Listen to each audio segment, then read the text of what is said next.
stretching now. So let's come to sitting down.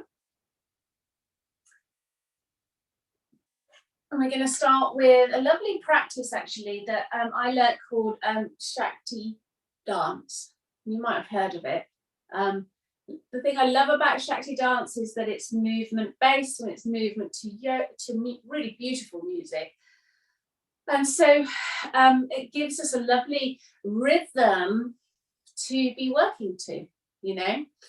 And you know, the amount of times I've had to do yoga with one of my groups, there's a real elderly group downstairs, and they're quite often singing really loudly, not incredibly well, lots of terrible songs. This week was really not very good renditions of Christmas carols, you know, but I said to them, like, let's just use this. We've got rhythm here. We might as well go with it, you know, and let's use that rhythm. So we do, you know, it's not as nice as, you know, some of the music you can get to do yoga to, however. So we're going to start off with the feet out in front. So there's a lovely forward bend, really nice forward bend. And you'll see a lot of this stuff, it starts again, it's meeting us where we are and sort of more energized, more going for it state. And then going to bring us down into a little bit more stillness. Not quite as still as last week with the yin yoga, but you know, pretty still.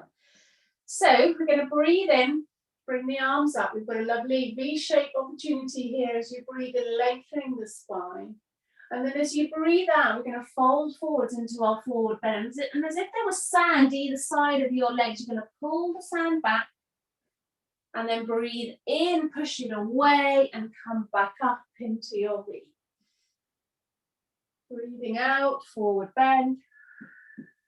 Tuck the chin in, pull the sand, push it away, and up.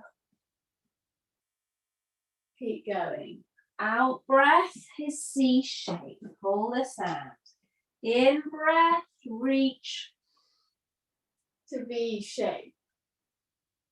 In the arms, S shape and the spine. Keep going. Pulling back, breathing in. And breathing out. Don't forget the neck, tuck the chin in as you come down, looking up. So you could start to think about tracing a line with your eyes from between your legs up through the floor, the ceiling, to the wall behind you, if you can see that far. And then, of course, when you've had enough, trace that line a little bit slower back to between the legs. Hold your legs wherever you can reach and breathe.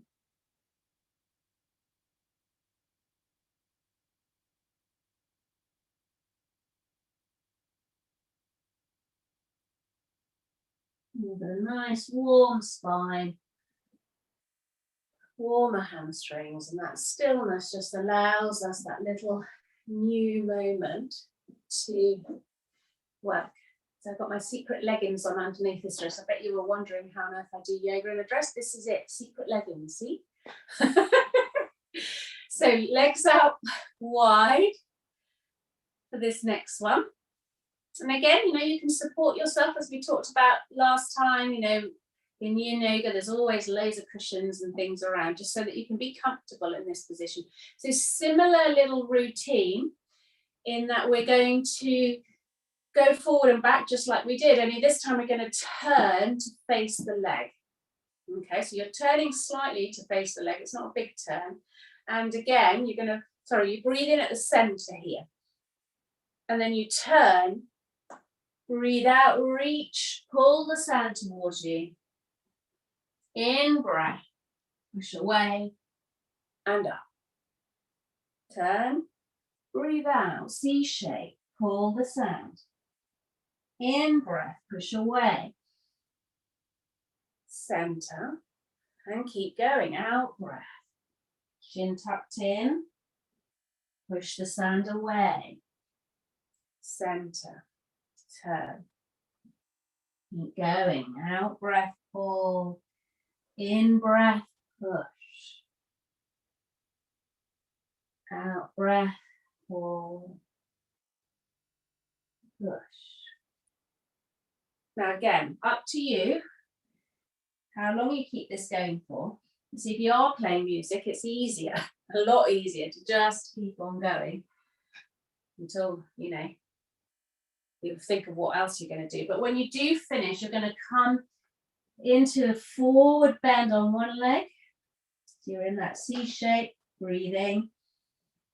Letting go of the opposite hip, down into the floor. You remember last week we were using our hand as a tool here just to encourage it to drop down. Do that again, no problem.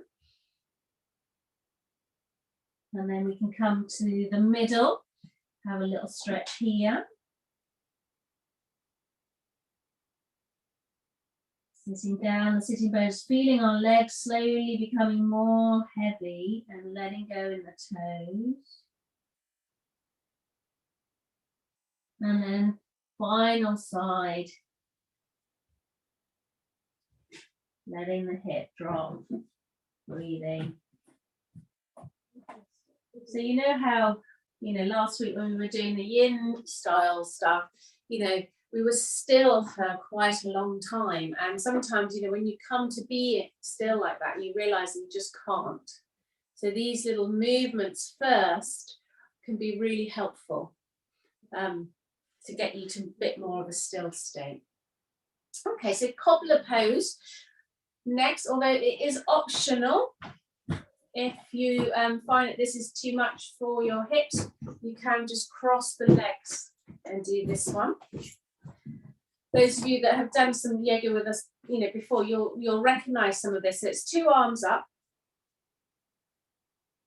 1 arm forward, 1 arm back. One hand goes on the knee, the other hand goes behind your back, looking over the shoulder. Good, breathing in, 2 arms up. And as you breathe out, 1 arm, other arm forward, other arm back, looking over the shoulder. Good, and we're just coming into a rhythm. A bit slower maybe than before. As we work our way into each pose.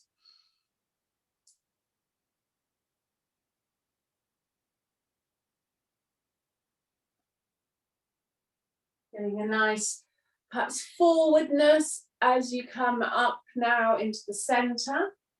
And a C shape. Bit more of an awareness there in the movement of the spine.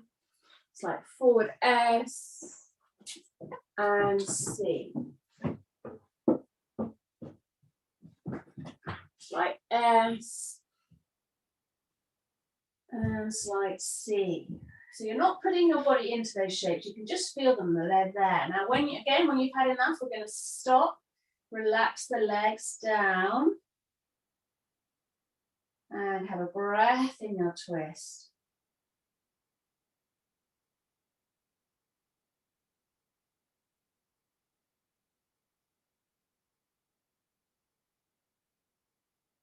Just having that little bit of time there.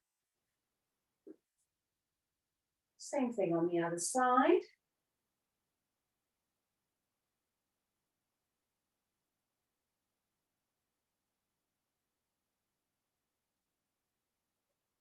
If you want to, you can do a middle one. So if you want more hip stretching, you can come forwards and stretch here.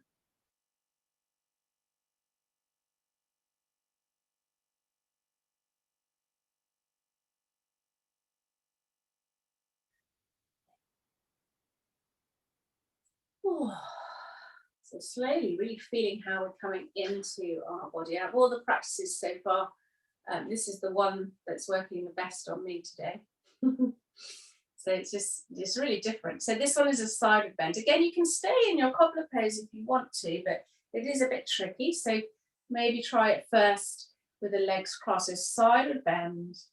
And this is lovely, this one. It's got a swing, a little bit of a swing to it. So you've got your sideward bend and then you swing that sideward bend forward. When you get to the middle, you swap hands and the other arm swings up.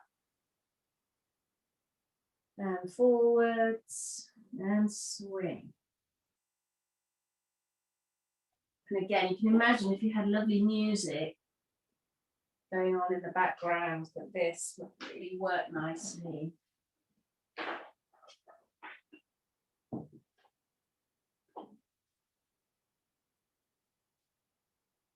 You can feel that side bend warming up. Always one side that does it really quickly.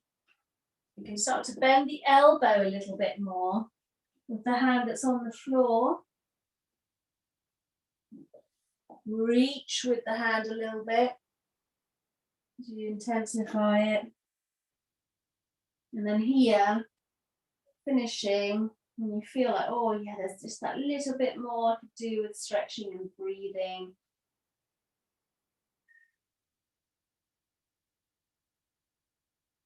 Coming through to the other side.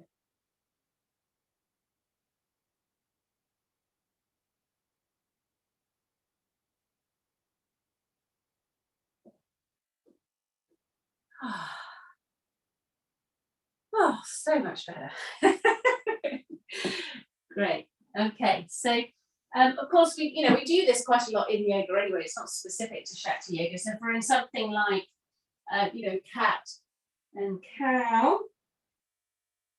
So if you're feeling a little bit stiff in the spine, then you might just want to stay here and do this, just like that. It's fine. The next one is more of a swan pose, but it's not quite full-on swan, so it's puppy dog. So I've got lovely lines here of the wood on the floor, so I can put my hands on the line and make sure they don't move as I sit back, sort of bottom suspended in the air, and get a really lovely stretch up the spine through. I love this stretch, so this is my favourite way of doing it. And then you could come from here, sort of this more intense C shape, to dropping the hips and looking up. A bit more intense S shape. And back. Again, you're probably going to move a little bit slower because it's a bit more of a complex move.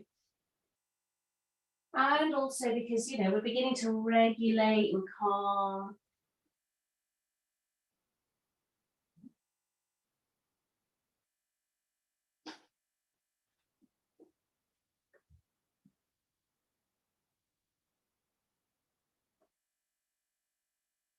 And again, if you wish to stay a bit longer in any of those two poses, you could. Just give yourself a couple of more breaths in each.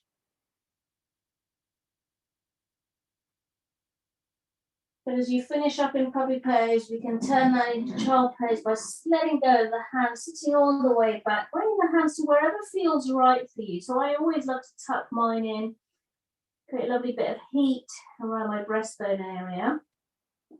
You can have yours put on your feet if you feel you need a bit of foot, hands and face today. Rub your feet. If your neck is a bit sore, you can use the elbows to support the head there on the ground.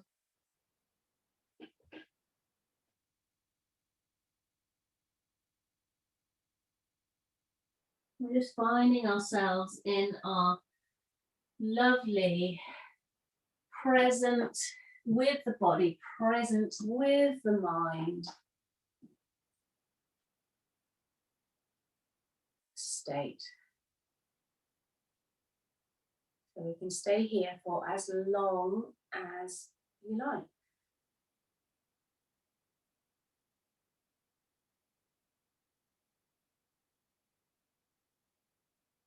And if you have been quite stressed and it's been quite a long time since you've had this little moment, you can just stay. But if you're feeling like you need to move on, you're not going to be completely washed out either. You're going to feel okay to do some more stuff. Okay. All right, so inversion movements I find a bit difficult to do in a flowy state. I've seen them done, but it's a lot of effort and unlikely that unless you're doing something before bed maybe, but then if you were doing something before bed, you'd probably be wanting to do something a bit more calming. But I have come up with this lovely one. It's actually a reflex move, and it stretches out the neck really beautifully, and it is an inversion technically. So I'm going to place the head on the floor. Hands are either side, just supporting the head here. And we're just going to roll as far over as we can, and then back. So it's a bit like an S to C shape for the neck. Rolling over and back. And just as before, we're starting with this lovely rhythmic movement. First of all, it's just about the movement. Then we bring a bit of rhythm, maybe with the breath. So breathing out as you roll, breathing in as you come down.